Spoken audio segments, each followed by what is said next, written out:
Hey, what's going on guys, Wingsman here and welcome back to another episode of our survival let's play. And today guys, we're not gonna be making another igloo, we're actually gonna be sticking in our village over here, decorating it and doing some small jobs that we left off from the previous episodes. So if you guys are still enjoying this series, make sure to drop a like down below and subscribe if you're new. And without further ado, let's get right into today's episode. So the first thing that we're going to do is actually name our friends zombies inside our dungeon igloo / XP farm igloo, but you can see that there is few things missing. We actually need to connect it with the pathway over here, and we need to add our signature thing, which is of course item frames above the entrance. First one is going to be just rotten flesh, which is named zombie, and I'm working on getting another item.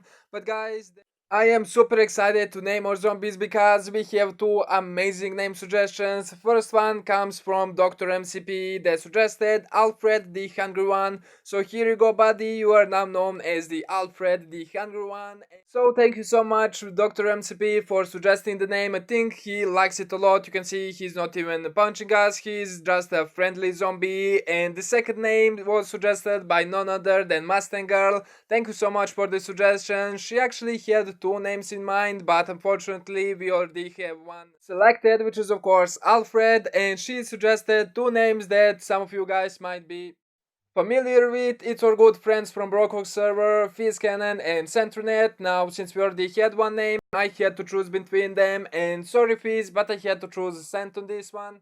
Me and Cent have kinda, let's just call it a history together. When I was a part of Bedrock server, I actually made an episode where I pranked him by filling his entire house with diorite, aka bird poop, and that took me a while, and it most certainly took him a while to clean it up, but you can see that episode in the top right corner if you want to see what I'm talking about. But ever since that, we have been kinda joking around like we don't like each other. He's always telling that he's going to fry me like a chicken and eat me for dinner, and I'm always, because I'm a bird, just talking about bird poop and how he smells as bird poop, and I have to say I absolutely love it. So it's only appropriate that we have Sent in our series over here. Massive welcome to Sen, he is gonna be sticking around over here, and we are definitely gonna be paying him a little visit every day because he had an entire house filled with bird poop and he smelled like bird poop for months, so I only can assume that he absolutely loves that stuff. So of course we're not gonna be that cruel, and we're actually gonna give him a stack of diorite to play around with. So hopefully he's going to enjoy that, even though I know he will.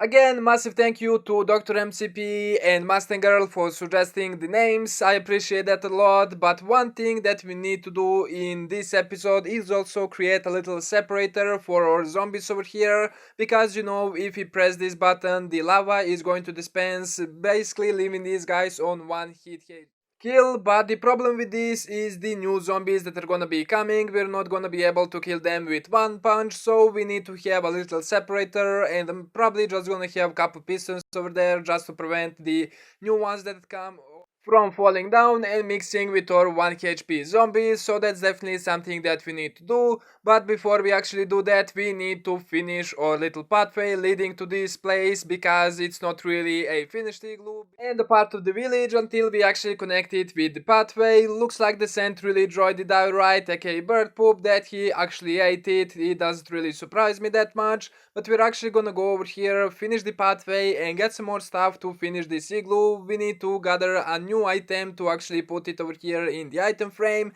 and we can finish the igloo officially. As you probably saw from my inventory, I was doing a little bit of the trading over here with these guys, specifically to get one thing, which is bottle of Enchanting, because that is the only way we can actually have experience in an item frame. So we're just gonna get that, and this guy was kinda stubborn. It took me a little while to actually unlock all the trades, and if you guys had any idea how to actually unlock the trades, I would highly appreciate if you could tell me in the comments. But the experience bottle, or the bottle of Enchanting, is exactly what we came over here for, and I actually had to kill some more rabbits to actually get this guy to the max level, because he only sells the experience bottles on the max level / level 5 over here.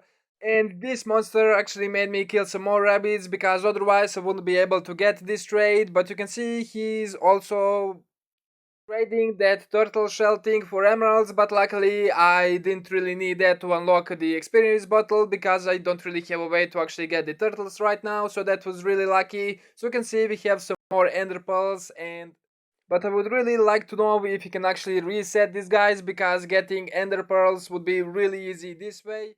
But we actually got what we were looking for, the bottle of enchanting, and of course we're gonna use it as a decoration. But I'm gonna grab some more dirt and stuff, actually finish the pathway, get some more redstone resources to finish that igloo, and we can move on to the next project. Alright guys, this separation is completed. You can see we don't have any zombies right now in the killing chamber, but we have some of them waiting right there, and we just have a couple normal pistons connected to a lever with some redstone to basically prevent them from falling down. If we press this lever over here, you can see that they're going to end up in our killing chamber, and once we press it, it's going to cut them off, allowing us to actually press this button, dispense the lava, and wait for them to burn until they're 1 HP, so we can actually punch them to their death. And we're going to do that in just a moment, and this is a great way to actually get XP, and it's probably going to be main source of XP for us. So let's just kill these guys. Of course, all the loot ends up over here in our little barrels, and we can basically collect XP and all the loot over here. One great thing about having the blast furnaces as a decoration for your room is that we can actually smelt all of the iron tools and the stuff that we get over here into the nuggets just by using all walls, all the ceiling, or of course the floor over here. But also I finished the pathway leading to this thing, and it's looking absolutely amazing. If you walk over here, you can see right now it's basically connected to our enchanting igloo over here. It has a nice little curve, and I think it'll turn out really nice. But of course the last thing that we need to do is rename our bottle of the enchanting to actually put it in the item frame and officially finish our igloo 100%. So let's just go ahead and do that really quickly. We're just gonna have two item frames right over here. The first one is going to be zombie slash rotten flesh over here to indicate for the zombies. And of course the bottle of enchanting is going to be named XP Farm Igloo. So we officially have our zombie XP Farm Igloo finished, and I'm pretty happy with the overall result over here. I actually need to go down there and get a little bit more XP to actually enchant some more stuff, and hopefully combine all of the tools that we have over here in the enchanting igloo. And I'm probably gonna do a little bit more mining to get some more armor to actually see if we can get anything interesting. So let me get to that, and I'll be right back. Of course, we can't forget about our good friend Seth. He's probably hungry. He ate like a sack of bird poop like 5 seconds ago, so I'm sure he's starving and wants some more, and we're gonna get some more XP. Alright guys, I did a tiny bit of the mining. I didn't really mine for too much, but I got some more iron, gold and stuff like that. But main thing that we got is 26 diamonds. I know it's not a lot, but it's plenty to make one full set of diamond armor and a sword, which is amazing. One thing that I'm kind of hoping is that we're going to get a knockback to just kind of finish our sword. But of course, first of all, we're going to check the armor. Okay, respiration 3, we already have that. Let's see, blast protection, it's probably gonna be the same over here. And let's check the boots. Turns 2, okay, come on, just give us knockback. We pretty much need that to finish this sword. Okay, let's put it there. And looting 3, okay, that's definitely way better than the knockback. Let's just go ahead and immediately enchant that. And we only got looting 3, but guys, that's amazing. We have a backup looting sword, which is great. Let's check out the chest plate. Okay, we are definitely gonna go for the projectile protection since we live in the snow biome. Let's just get you, and of course it doesn't give us any other enchantments. Another projectile protection 4, let's just get you, and hopefully this is going to get us something else. And tones 2, okay, not really the greatest thing. Feather falling 4, and let's check you, blast protection 4. Okay, we're gonna go for another feather falling 4, even though we already have some books for the feather falling 4, but hopefully it's going to give us something better. And there we go, blast protection 4, depth strider 3, and feather falling 4. That was definitely a great choice. Let's check out our helmet, fire protection 4. You know what, let's just go for that, because maybe we're going to need it in the Nether. And of course it only gives us the fire protection 4, which is really not that terrible. So we're gonna have our spare diamond armor right over here as a little display. And I went through my tools and I can't really combine anything because I already combined the shovel and the axe over here. So I guess the next thing that I need to do is actually head back to our little spawn area, which was in that direction over here, right behind our enchanting igloo, because over there we have the ice spike biome. I told you guys that we're gonna be coming back there to actually gather some ice, and I need it for some special decoration, for which we're going to dedicate the rest of this episode. Well, I might as well grab some more ice over here before we head to the ice spikes because we can use it for some texturing. Well, we can see the ice spikes there, but I'm just gonna get the ice from these little ponds over here because it seems like there's a lot of them and we can definitely put this ice to good use. This ice spike biome is beautiful. Just look that little cliff over there with some sand going into the ocean. It looks absolutely amazing. It's such a shame I can't build over here because the ocean is right near us and it's incredibly laggy as you can see over here. So I'm just gonna grab like one or two spikes and I think that's gonna be enough of the ice for now, and later on once we're actually gonna be building our own ice spike biome, we're actually gonna get over here and gather every single one, but for now we don't really need that much. Well, this is going to take a little bit more time than I thought because look how quickly we actually go through the normal ice with fish C4 pick, and with the packed ice it takes a little while, so I guess I'm gonna be over here for like 5 or 10 minutes just to gather enough for the decorations and we can head back home. Well guys, we're heading back home. I mined just one of these giant ice spikes and two of the ones that are just kinda poking from the ground, and we got 7.5 stacks of packed ice, so this is definitely gonna be enough for the decoration and for any farm that we're going to need. Just imagine if you actually took the whole thing out, that would be so much ice, and we can already see our base from here, so I'm just gonna start on some decorations.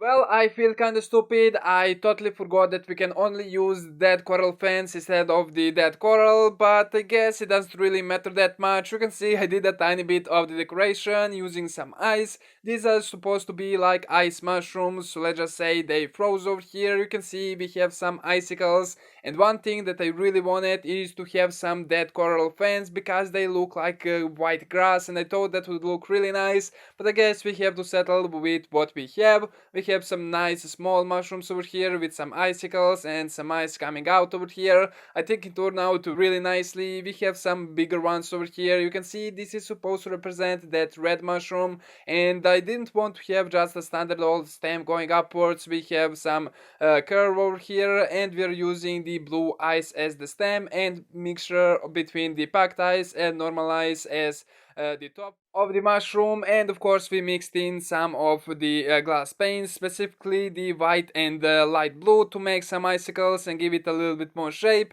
and I think that turned out really nicely. We have a little tiny one over here. This is supposed to represent the brown mushroom because you know they're always flat and it's not the same as the small one we have over there, and again we just went with some glass paints to add as little icicles, and I think that turned out really nicely. We have just a couple of them kind of scattered around over here, and this is not all the decoration we are going to do, but you can see we have another small mushroom right over here, and we have a couple of them going to our Frosty the Snowman, the king of all the snowmans. You can see we have another mushroom right there and another one over here, and they also put a little bit of the ice in the throne of the Frosty, and I think that looks absolutely amazing. But one thing that I want to do with the blocks that I have over here in my hotbar is pretty much mix up the snow mainly around our village over here. We're not going to do the whole biome, that would just be a little bit too much, so we're just gonna keep it as the perimeter of our village to just kinda give it a little bit more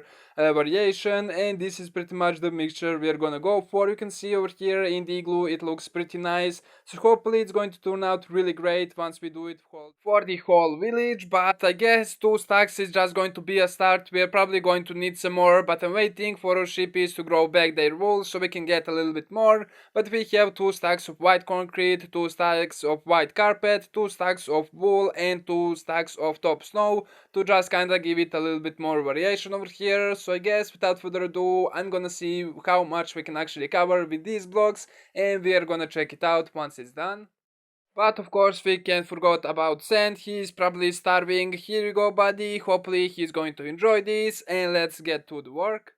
Well, I used one stack of white concrete powder and I can already tell you there's a massive improvement. I'm not really sure how it looks from your guys' perspective, but when you're actually walking over here, the eye just catches the tiniest glimpses of it and it looks absolutely amazing to me. Hopefully this is going to look a lot better once we put all of the variations in, but just this one stack of concrete powder made a lot of the difference. So let me continue working on this and we can finish. See it once it's all finished. Alright guys, I used all of the blocks that we had and few more. You can see that variation is looking absolutely amazing and I definitely love this place. It looks so much better than just having plain old snow around. It definitely added a really nice character to our village and I absolutely love all the little variations. It just looks so better than just having snow, and we are definitely gonna be expanding this as we expand the village, because right now I'm not really sure where I want to put the next igloo. I was thinking of making the Nether portal igloo because we previously had it like somewhere around in this area and we were right in front of the fortress, so I think we may actually reserve this spot right here where I don't have any variation for the Nether portal igloo, and I think it's going to turn out really nicely. But as I said, I'm not 100% sure in which direction we're actually going to expand, so I just kind of stopped the variation right over here. But you can see all around it looks absolutely amazing and I absolutely love this. I can't say it enough, but I guess that's pretty much all I have for this episode. I just realized that our armor and tools are not made out of the diamonds, they're actually made out of the ice, and you guys probably can't recognize me over here, I'm the one on the left. But yeah guys, I'm really happy with the amount of the work we done in today's episode. You can see that our floor is looking absolutely amazing with all of the different variations, and we have some nice ice decoration in form of some ice mushrooms. If you guys have any other ice decorations or ice sculptures that I could add over here, definitely let me know in the comments. But that's gonna have to do it. So if you guys have enjoyed this episode, make sure to drop a like down below and subscribe if you're new. I really hope you enjoyed. Thank you so much for watching, and I'll catch you guys in the next one. Peace out. Got to feed Sent one last time.